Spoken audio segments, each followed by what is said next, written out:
Bona tarda, Ganxeta, bona tarda, Gemma, bona tarda, José Manuel. Ha arribat el gran dia i avui fem el sorteig per gentilesa de Viatges Tejedor, que ha omplert moltes butlletes, més de 8.000, durant aquesta campanya de Nadal, i això ens honora i ens fa molta il·lusió perquè heu fet confiança un altre cop al comerç local. Doncs bé, sense més preàmbuls, procedirem a aquest sorteig.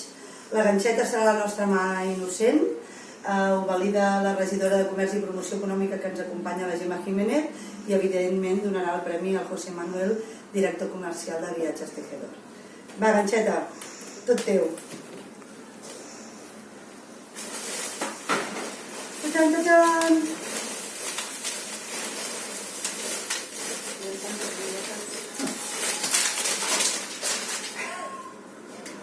Tens mans? A veure, mirarem que estigui ben complimentat. Sabeu que si no està signat no té validesa, i en aquest cas no té validesa perquè no està signat. Agafem un altre, la deixo aquí. Ara sí, està signat i el José Manuel ens dirà el premi.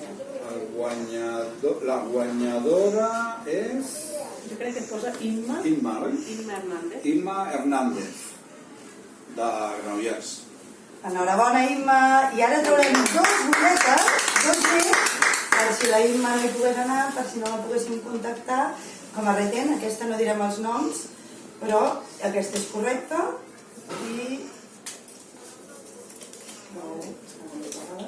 I aquesta també, val? Les deixem aquí, els regidors i el José Manuel veuran que és correcta, i en cas de no contactar amb la Imma o que no hi pogués anar, la Imma entrega els següents.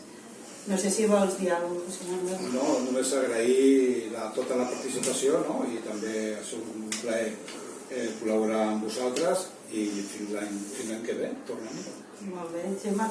No, simplement en aquest cas des de l'Ajuntament de Granollers i de la regidoria de Comerç doncs, felicitem aquestes iniciatives, no? Doncs, que empreses privades doncs, donin suport en aquest cas al comerç local i en aquest cas doncs, que tanquin aquests acords en aquest cas amb aquesta associació amb grans centres, no? I res, enhorabona a la guanyadora. Ganxeta, vols dir alguna cosa? Iupi! Enhorabona! Gràcies a tots i gràcies a tots per confiar en el comerç local i en el centre. Ens veiem l'any que ve.